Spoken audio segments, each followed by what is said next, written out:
बिस्मिल्लाहिर्रहमानिर्रहीम, अस्सलाम वालेकुम। आप देख रहे हैं व्यूज़ मैटर, मैं हूं मुर्तज़ा डार। दोस्तों, एक ख़बर जो कल शाम से गर्दिश कर रही है वो ख़बर है कि ईरान और अफ़ग़ानिस्तान के दरमियान झड़पों का आगाज़ हो गया है। और ये भी ख़बर सुनने को मिली कि झड़पें काफ़ी इंटेंस हैं और ईरान ने जो कहा था उसके बरक्स किया और अफ़ग़ानिस्तान ने और तालिबान ने जो कहा था उसके बरक्स हुआ। हालात कशीदा हैं वगैरह वगैरह। ये जो आपने सुनी है बातें या आपके कानों तक जो आई है ख़बर, ये बिल्कुल ठीक आई है। मैं आज कोशिश करता हूँ कि आपको उसके हवाले से एग्जैक्ट मालूमात दूँ और आपको ये बताऊँ कि ग्राउंड पे रियलिटी क्या है, उसके बाद आप ख़ुद फ़ैसला कर लीजिए। गुफ्तगू का बाकायदा आगाज़ करते हैं। आपने अगर हमारे चैनल को सब्सक्राइब नहीं किया तो कर लें ताकि ऐसी मज़ीद वीडियोज़ आप तक बर वक्त पहुँच सकें। अच्छा भाई, मामला ये है कि ये कल दोपहर के करीब का वाक़या है, यानी कि तकरीबन 3 बजे के करीब का वाक़या है अफ़ग़ानिस्तान के टाइम के मुताबिक, सुबह निमरोज़ के मकामी वक्त के मुताबिक। जब ये वाक़या हुआ, इस वाक़े के कुछ ही देर के बाद, चंद ही मिनट के बाद मेरे पास इस वाक़े की इन्फॉर्मेशन आई, लेकिन उसकी तस्दीक करते करते मेरे पास वीडियोज़ भी आई, वहाँ से तस्वीरें भी आईं और वहाँ से कुछ सही इतलात भी आई और कुछ गलत इतलात भी आई। लेकिन मैं इस चीज़ को भांप गया कि कुछ गड़बड़ वहाँ पे चल रही है। फिर कुछ ईरानियन साइड से भी मैंने चेक किया तो अंदाज़ा हो गया कि कुछ गड़बड़ चल रही है, लेकिन इन्फॉर्मेशन ज़्यादा सामने नहीं आ सकी। तो मैंने तय किया कि भाई जल्दी तो है नहीं, हम न्यूज़ नहीं देते, हम व्यूज़ देते हैं, तो let's wait for a day, ज़रा मज़ीद चीज़ को पक लेने दें, फिर आपसे शेयर करते हैं। हुआ ये, आपने मुमकिन है ख़बर भी देखी हो, मैं आपको उस पर अपना व्यू भी देता हूँ कि क्लैश हुआ, क्रॉस फायरिंग हुई। तालिबान ने ईरानियंस पे, जिसमें ईरानियन सिविलियन हैं, जिसमें ईरानियन फ़ौजी हैं, उन पे फायर किए और ईरानियंस ने भी तालिबान के ऊपर फायर किए और उसमें कुछ सिविलियंस हैं जो भी उसकी जद में आए। मैं आपको उसकी थोड़ी सी वाक़या पहले बता देता हूँ कि हुआ क्या और उसके बाद की सिचुएशन भी आपसे शेयर कर देता हूँ। अच्छा, हुआ ये भाई कि जैसे कि मैंने जिक्र किया कि निमरोज़ जो प्रोविंस है जिसका बॉर्डरिंग एरिया है विद ईरान, वहाँ पे मकामी लोग उस साइड के भी और इस साइड के भी कुछ खेती बाड़ी, कुछ काश्तकारी करते हैं। वैसे तो वो सारा इलाका जो है वो इतना एग्रीकल्चरल लैंड नहीं है जितना एग्रीकल्चरल लैंड पाकिस्तान या ईरान के बहुत सारे रीजन्स के अंदर हैं, लेकिन समहाउ वहाँ पे कुछ ना कुछ जो है वो एग्रीकल्चरल एक्टिविटीज़ होती हैं। ईरानियन एग्रीकल्चरल या फार्मर्स जो हैं वो वहाँ पे अपनी खेती बाड़ी रूटीन के मुताबिक करते हैं और वो कर रहे हैं। इस एरिया में फेंसेस भी बाज़ाब्ता या बाकायदा तौर पे इंस्टॉल्ड नहीं है, कुछ पैचेस के अंदर हैं, कुछ जगहों पे नहीं है। अब जब यहाँ पे खेती बाड़ी होती है तो यहाँ पे कोई एक ख़ास लाइन के जी आप इससे उस तरफ स्टेप नहीं रख सकते, आप इस तरफ स्टेप नहीं रख सकते, ऐसा कुछ है नहीं। मोटी मोटी सी जो है वो निशानियाँ तय हैं कि जी आप इस एरिया से आगे नहीं जा सकते और आप इस एरिया से आगे नहीं जा सकते, लेकिन उसमें भी माइनर सी जो ब्रीच है वो होती रहती है।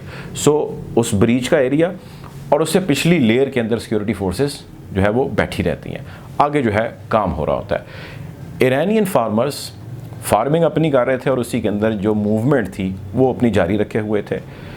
In the mean while Afghan Taliban की जानिब से उन पे फायरिंग शुरू कर दी गई और फायरिंग इसलिए की गई क्योंकि उनमें से कुछ लोग विदाउट इंटीमेशन मूव कर रहे थे टूवर्ड्स अफ़गानिस्तान टेरिटरी, उसके अंदर आ रहे थे और वो मूवमेंट एज़ पर तालिबान उनको ठीक नहीं लगी, इसलिए उन्होंने उन पे फायर किए।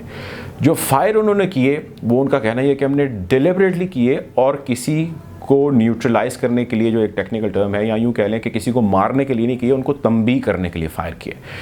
जब फायरिंग अफ़ग़ानिस्तान की जानिब से, तालिबान की जानिब से शुरू हो गई तो उसका रिस्पॉन्ड या उसका रिएक्शन आया ईरानियंस की जानिब से भी, और ईरान ने भी जवाबी फायर किया और उस जवाबी फायर के नतीजे में पुश बैक करने की या फायर को टेपर डाउन करने की कोशिश की गई तालिबान के। जब दोनों जानिब से क्रॉस फायरिंग हुई और हैवी आर्टिलरी और हैवी राउंड्स फायर किए गए, यकीनी तौर पे ख़दशा होता है कि यार कोई जानी नुकसान हुआ है या कोई ज़ख्मी हुए हैं। As per Iranian official and as per Afghan official, कहीं पे कोई भी कैजुअल्टी या कहीं पे कोई भी अमवात की रिपोर्ट नहीं मिली, कोई शख्स नहीं मरा इस फायरिंग के नतीजे में। कुछ इक्का दुक्का लोगों के ज़ख्मी होने की, और वो भी बहुत माइनर, इतला आई है ऑफिशियल सामने।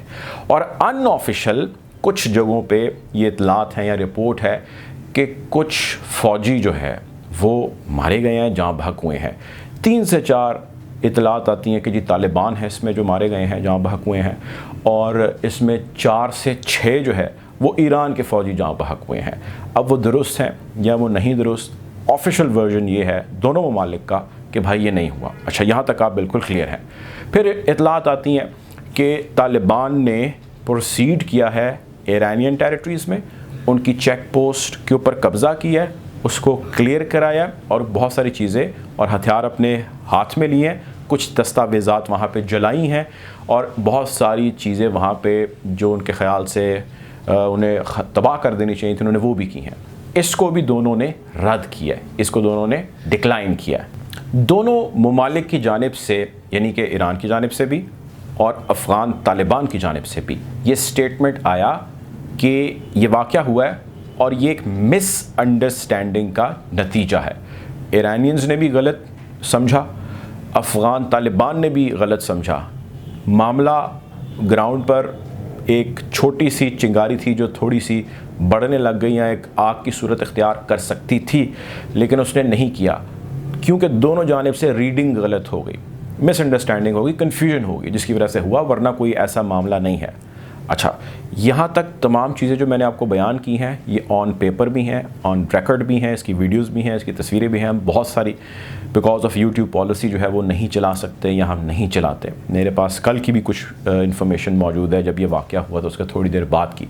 सुहेल शाहीन साहब जो तर्जुमान है तालिबान के, ज़बीउल्लाह मुजाहिद के अलावा जो मामला देखते हैं, मैंने वैसे उनको भी रब्ता किया लेकिन उन्होंने भी इस पर खामोशी इख्तियार रखी। कोई वर्जन मुझे कल से मैं उनके पीछे हूँ कि जी जवाब दें, लेकिन उन्होंने मुझे इसके ऊपर जवाब नहीं दिया। तो जब अक्सर उनके साथ जितनी भी मेरी कॉरेस्पॉन्डेंस होती है जवाब नहीं आता तो इसका मतलब यही होता है कि कुछ ना कुछ दाल में काला है। खैर, आगे बढ़ते हैं। ये तो है ऑफिशियल। अब मैं आपको थोड़े से और हक़ाइक़ सामने रख देता हूँ जिसकी इन्फॉर्मेशन मेरे पास आई अपने सोर्सेज से। वो ये आई कि तालिबान को जब सवाल किया गया, फ़ौरन सहाफ़ियों ने उनके पीछे या जहाँ जहाँ से उनको इन्फॉर्मेशन मिली या जब ये सारी एक्टिविटी हुई या खलबली मची, तो कहा कि भाई यार, ईरान तो हमारी मदद कर रहा है, ईरान तो हमें दवाइयाँ भेज रहा है, ईरान के डॉक्टर यहाँ पे आके जो है वो लोगों को चेक कर रहे हैं, उनका ट्रीटमेंट हॉस्पिटल्स में काबुल के कर रहे हैं, कंधार के कर रहे हैं, हमें फूड सप्लाईज़ भेज रहा है ईरान, उसी तरह ही भेज रहा है जिस तरह पाकिस्तान भेज रहा है। तो एक मुल्क जो हमारे लोगों को मदद कर रहा है, उनको खुराक मुहैया कर रहा है, उनको अद्वियात मुहैया कर रहा है, हम उसके ऊपर हमला कर रहे हैं या वो हमारे ऊपर हमला कर रहे हैं कि कुछ चीज़ समझ नहीं आती। जब इस सारी चीज़ को तालिबान ने चेक किया तो उन्होंने कहा कि यार, हमें उस मुल्क से ताल्लुक़ ख़राबी या उस मुल्क के बारे में या उस मुल्क के हवाले से ऐसी राय भी कायम हो जाना हमारे अपने लिए ख़तरा है या हमें ख़ुद जो है वो ठीक नहीं लग रहा। तो इंटरनेशनल कम्युनिटी में इसका क्या रिस्पॉन्स जाएगा कि जी तालिबान ने भी टेक ओवर किया और हमसायों के साथ जिन्होंने लड़ाइयाँ छेड़ दी हैं। तो तालिबान की जो टॉप लीडरशिप है उसमें काफ़ी ज़्यादा कंसर्न और काफ़ी ज़्यादा गुस्सा पाया गया। जो सोर्सेज हैं वो ये बयान करते हैं कि तालिबान लीडरशिप ने सख्त किस्म का एक्शन ऑर्डर किया against those on Nimroz border, और उसकी इनिशियल, अभी इंक्वायरी जारी है तालिबान की इंटरनल, उसकी इनिशियल जो है रिपोर्ट्स ये कहती हैं कि वहाँ पर मौजूद तालिबान के जो लोकल कमांडर्स हैं, जिनके पास हर कमांडर के पास अपना अपना एरिया या सूबा या जो भी उसको अलॉट किया जगह वो है, उनकी मिलिट्री ऑपरेट मिलिट्री पैटर्न पे करती है, लेकिन वो एग्जैक्ट फ़ौजी पैटर्न पे नहीं करते, वो लोकल या ट्राइबल एरिया पैटर्न पे करते हैं, जिसमें एक एक इलाके की ज़िम्मेदारी दी जाती है। फिर वो अपने बड़े किसी को बताता है, फिर वो आगे बड़े को बताता है, और इस तरह जो है वो इंफॉर्मेशन डिफेंस जो उनके मिनिस्टर है उस तक पहुंचती है। To cut it short, local जो कमांडर वहाँ पे मौजूद थे उनकी ओवर स्मार्टनेस की इतलात मिली, जिसमें तालिबान की टॉप लीडरशिप ने वहाँ के जो कमांडर हैं उनके साथ अच्छी खासी उनकी सरजनिश की, उनकी क्लास की, और उन्होंने कहा कि आपके कमान के नीचे आपके फ़ौजी उस तरह है ही नहीं जिस तरह हम चाहते हैं, बॉर्डर्स हमारे सबसे सेंसिटिव जगह हैं। तो खैर, उसके दरमियान इंक्वायरी भी जारी, इन्वेस्टिगेशन भी जारी है, और इतलात जो है ओवर स्मार्टनेस की लोकल कमांडर की भी सामने आई हैं। वो दुरुस्त हैं या गलत हैं, लेकिन सोर्सेज इस चीज़ को कोट कर रहे हैं और उसको बता रहे हैं। अच्छा, बहुत इंटरेस्टिंग चीज़, ये जैसे ही वाक़या हुआ तो घंटे 2 घंटे के बाद ज़रा उसकी इन्फॉर्मेशन लीक होना शुरू हो गई। जैसे ये इन्फॉर्मेशन लीक हुई, भारतीय मीडिया और खुसूसन वेस्टर्न मीडिया, इन दोनों ने मिलके इतनी मैसिव मीडिया और सोशल मीडिया कैंपेन शुरू कर दी कि जिसकी मिसाल नहीं मिलती। आजकल बम से ज़्यादा जो ताकत है वो सोशल मीडिया और दूसरे मीडिया की मेरा ख्याल है कि है और बनती चली जा रही है। कैंपेन ये शुरू की गई कि ईरान ने हमला कर दिया अफ़गानिस्तान के ऊपर। फिर एक और जगह में ख़बर पढ़ रहा था, वहाँ पे आया कि जी तालिबान ने धावा बोल दिया, लाशों के ढेर। फिर आया कि अमलाक को नुकसान, इलाके में अफरा तफरी। और इन द मीन वाइल ऐसी बहुत सारी फुटेजेस, तस्वीरें। अब मैं भी सहाफ़त से कोई 18 साल से जो है वो मेरा वास्ता पड़ा हुआ है। जब भी ऐसा वाक़या होता है, एनार्की या पैनिक क्रिएट हो जाता है और उसमें ऐसी तस्वीरें, ऐसी वीडियोज़ आने लग जाती हैं जिसका इस वाक़े से कोई ताल्लुक़ ही नहीं होता। वो वाक़या कई साल पहले या किसी और जगह का होता है, उसको इसी के साथ नथी करके पेश करने लग जाते हैं। और खैर भारतीय मीडिया तो ढूंढ रहा होता है ऐसी खबरें कि 2014 के वाक़े की वीडियो 2021 के अंदर लगा देता है। बहुत ज़्यादा मैसिव कैंपेन की गई, लेकिन इस सारी चीज़ को न्यूट्रलाइज अगले दिन कर दिया गया। आज ही यानी कि दिन जिस वीडियो अपलोड की गई तालिबान की जानिब से भी और ईरानियन ऑफिशियल्स की जानिब से भी। खैर, ईरानियन और तालिबान ने कभी भी अच्छे टर्म्स एंजॉय नहीं किए। दोनों ने रफ रगड टर्म्स हमेशा जो है वो रखे हैं। ये पहली मर्तबा है कि ईरान ने और तालिबान ने दोनों ने खामोशी रखी है और दोनों इमोशन को हटा के, अपने बिलीव्स को हटा के बिल्कुल प्योरली डिप्लोमेटिक मूव ले रहे हैं। इन वन लाइन आपको ब्रीफ कर देता हूँ कि तालिबान किसी भी सूरत अनरेस्ट अपने मुल्क में भी नहीं चाहता, यानी अफ़गानिस्तान में भी, और अपने नेबर्स में भी नहीं चाहता। और जितने नेबर्स हैं वो भी ये नहीं चाहते कि ऐसा हो।